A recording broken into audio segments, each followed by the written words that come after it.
What's good, ladies and gents? This is Travis with Virginia Highlands Outdoors, and we're back again on the South Fork of the Holston River. And yes, that big old trout right there did kind of startle me a little bit, but this was a pretty cool morning. Let's just say the trout were explosive. They started jumping everywhere here, and I hook up with one who's kind of acts like a little smallmouth bass, and you can see some more jumping in the distance, but it was a pretty cool experience right here. So, and in this video we get some cool underwater releases, a few really beautiful marked up trout, so I hope you enjoy this video.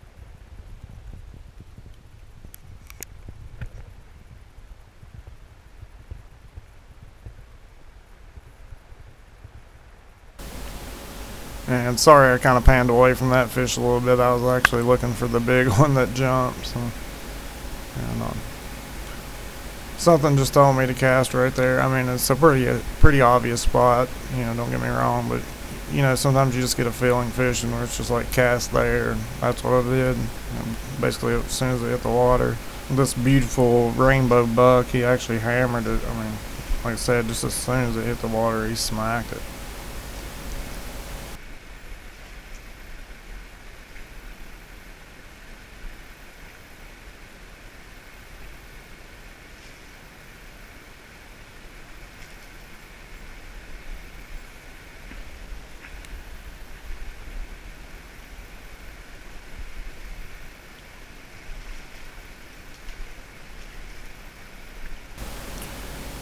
Right here I'm fumbling around trying to look for my pliers, but I realized they're in the car, but luckily he wasn't hooked by it at all. So, but you can tell this one right here is a 100% wild rainbow, and he's definitely going back, and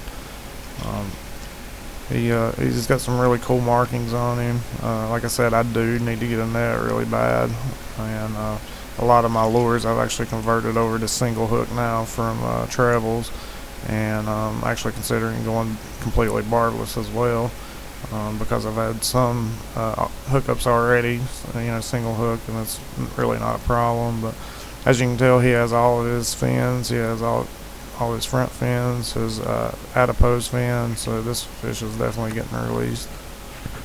He deserves to be caught another day, and to grow. So,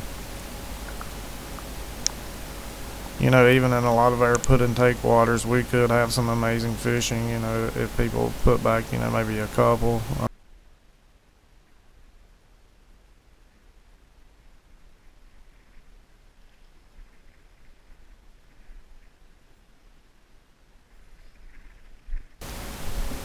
And you really can't tell it there, but that bank is probably like a 3-foot drop off, so I'm trying to find a way to get down where I can safely land this brown trout.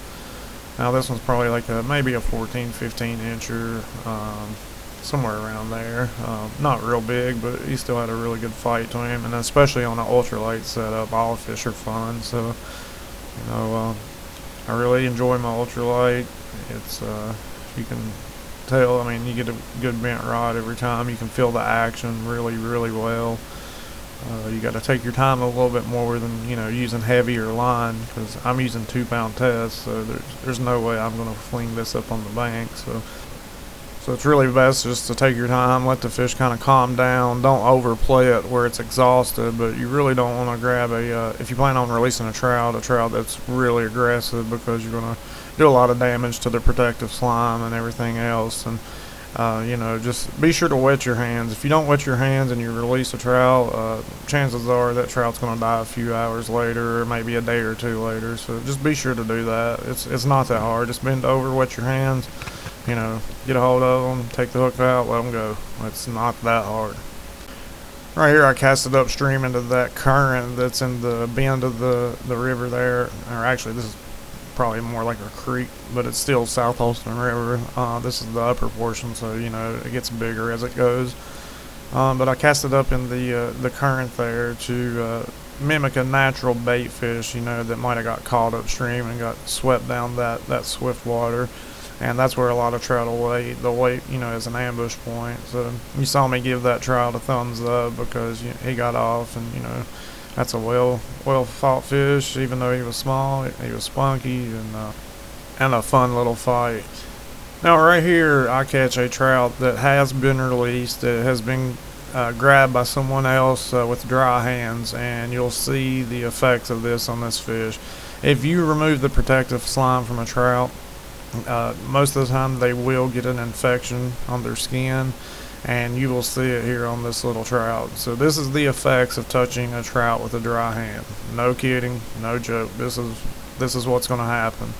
So I see that he's infected here. There's probably really no point in me wetting my hands now. He's actually going to be food for something else, I'm sure, later down the road. So I just try to get him unhooked quick and get him back in the water. But I'll hold him up here and I'll show you the infection where the protective slime has been removed by dry hands.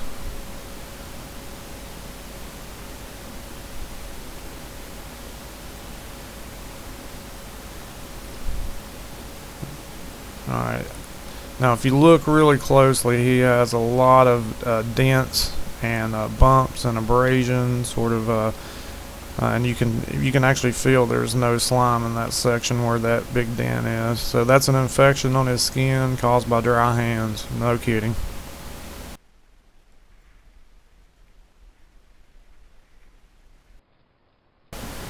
Well, I just want to say thanks for watching. I hope you learned a little bit, you know, about, you know, safe trout handling here. I hope you enjoyed the underwater shots.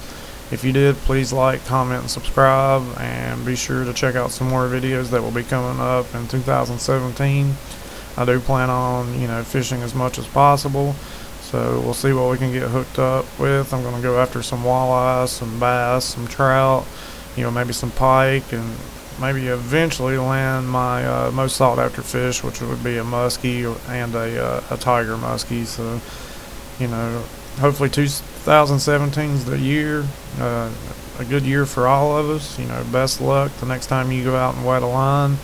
I hope you get a bent rod and land a monster of a lifetime. So best luck to you guys.